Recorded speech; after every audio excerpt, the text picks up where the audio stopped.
ഇന്ത്യയിൽ തൊഴിലാളികൾക്ക് വേണ്ടി നിയമങ്ങൾ ഉണ്ടാക്കിയിട്ടുണ്ട്. സ്വാതന്ത്ര്യ സമരകാലത്തും ബ്രിട്ടീഷ് ആധിപത്യം നിലനിൽക്കുന്ന സന്ദർഭങ്ങളിലും സ്വാതന്ത്ര്യത്തിന് ശേഷവും തൊഴിലാളികൾക്ക് അനുകൂലമായ നിയമങ്ങൾ ഉണ്ടായിട്ടുണ്ട്. ആ നിയമങ്ങളുടെ പശ്ചാത്തലം നീണ്ടുനിന്ന തൊഴിലാളി വർഗത്തിൻ്റെ പോരാട്ടങ്ങൾ തന്നെയാണ്. ഇങ്ങനെ നേടിയെടുത്ത 29 നിയമങ്ങൾ കേന്ദ്ര ഗവൺമെന്റ് റദ്ദു ചെയ്തു. അതിൻ്റെ തുടർച്ചയായാണ് 4 ലേബർ കോഡുകൾ ഇന്ത്യയിൽ നടപ്പിലാക്കാൻ അവർ സന്നദ്ധമായിട്ടുള്ളത്. അതിൻ്റെ നാനാവശങ്ങളാണ് ഇവിടെ വിശദീകരിച്ചത്. ഒരു കാര്യം കൂടി ഞാൻ കൂട്ടിച്ചേർത്ത് പറയുകയാണ്. ഇന്ന് തൊഴിലാളികൾ പൊതുവെ 8 മണിക്കൂർ ജോലി വ്യവസ്ഥ അംഗീകരിക്കപ്പെട്ടിട്ടുണ്ട്. നമ്മുടെ സമൂഹത്തിൽ വലിയ മാറ്റങ്ങൾ വരികയാണ്. യന്ത്രവൽക്കരണത്തിൻ്റെ ഒരു യുഗമാണിത്. ആധുനികവൽക്കരണത്തിൻ്റെ കാലമാണിത്. നിരവധി ശാസ്ത്ര നേട്ടങ്ങൾ കൈവരിച്ച കാലമാണിത്. അത്തരമൊരു കാലത്ത് ഈ പരീക്ഷണങ്ങളും വിജയങ്ങളും എല്ലാം ഗവേഷണങ്ങളും എല്ലാം തൊഴിലാളികളുടെ അധ്വാന ഭാരം എങ്ങനെ കുറയ്ക്കാം, അതിനുകൂടി ഉപയോഗിക്കത്തക്ക നിലയിൽ നടപ്പിലാക്കേണ്ടതാണ്. ഈ സാഹചര്യം തൊഴിലാളികളുടെ അധ്വാന ഭാരം വർദ്ധിപ്പിക്കാൻ, തൊഴിലാളികളുടെ അധ്വാന സമയം കൂട്ടാൻ മുതലാളിത്ത ശക്തികൾ ഉപയോഗിക്കുകയാണ്. അങ്ങനെ വരുമ്പോൾ അതിൽ നിന്ന് വ്യത്യസ്തമായ ഒരു സമീപനം മുന്നോട്ട് വെക്കുന്നത് ഇടതുപക്ഷ ജനാധിപത്യ മുന്നണി ഗവൺമെന്റ് മാത്രമാണ്.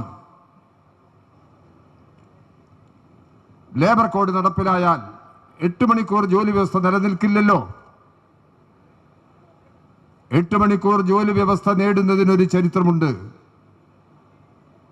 അത് 1886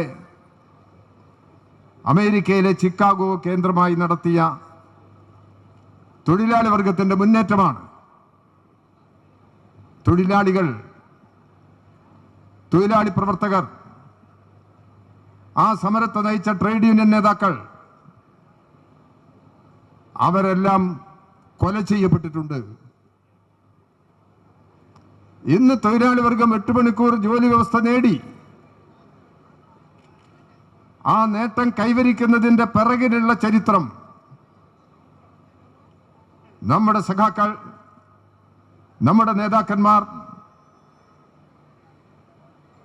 ട്രേഡ് യൂണിയൻ പ്രസ്ഥാനത്തിൻ്റെ നേതാക്കന്മാർ അവർ ജീവൻ കൊടുത്തിട്ടാണ് 8 മണിക്കൂർ ജോലി വ്യവസ്ഥ നേടിയെടുത്തത്. അതാണ് ഇന്ന് 14 മണിക്കൂറിലേക്ക് മാറ്റി കോർപ്പറേറ്റുകൾക്ക് വേണ്ടി, കുത്തക മുതലാളിമാർക്ക് വേണ്ടി ഇന്ത്യ ഗവൺമെന്റ് നടപടികൾ സ്വീകരിച്ചത്.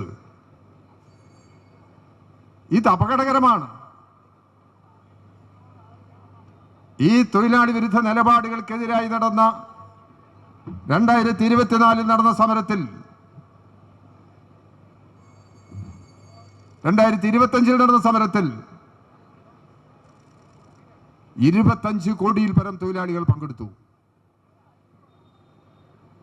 ഈ സമരത്തിൽ 25 കോടിയും കടക്കും എന്നതാണ് രാജ്യത്തിന്റെ സ്ഥിതി. കൃഷിക്കാർ, കർഷക തൊഴിലാളികൾ അവരെല്ലാം അഖിലേന്ത്യാ തലത്തിൽ ഒന്നിച്ച് സമരത്തോടൊപ്പമുണ്ട്.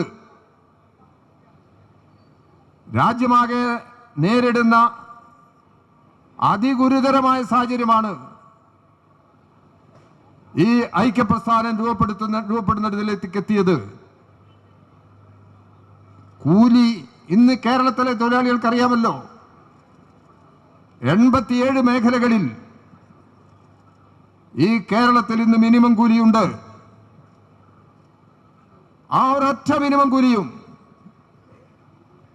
ഈ ലേബർ കോഡ് നടപ്പിലാക്കി കഴിഞ്ഞാൽ നിലനിൽക്കില്ല. ഈ ഗുരുതരമായ സാഹചര്യമാണ് ഇന്ത്യയിലെ എല്ലാ രാഷ്ട്രീയ പ്രസ്ഥാനങ്ങളും ഈ പണിമുടക്കിന് അനുകൂലമായ നിലപാട് സ്വീകരിക്കാൻ നിർബന്ധിതമാക്കിയത്. നേരത്തെ KP യുടെ വിശദീകരിച്ചല്ലോ. കോൺഗ്രസ് സർക്കുലർ ഇറക്കിയിരിക്കുന്നു. ശരിയാണത്. അഖിലേന്ത്യാ തലത്തിൽ കോൺഗ്രസിന്റെ നിർദ്ദേശം ഈ സമരത്തിന് അനുകൂലമായ നിലപാട് സ്വീകരിക്കണമെന്നാണ്. ഇന്ത്യയിൽ BMS ഒഴിച്ചുള്ള എല്ലാ കേന്ദ്ര ട്രേഡ് യൂണിയൻ സംഘടനകളും ഈ സമരത്തിലുണ്ട്. INTC സമരത്തിലുണ്ട്. STU ഉള്ള സ്ഥലങ്ങളിലെല്ലാം ഈ സമരത്തിലുണ്ട്. എന്റെ ഈ നിലപാട് കേരളത്തിലെ കോൺഗ്രസിന് ബാധകമല്ലേ?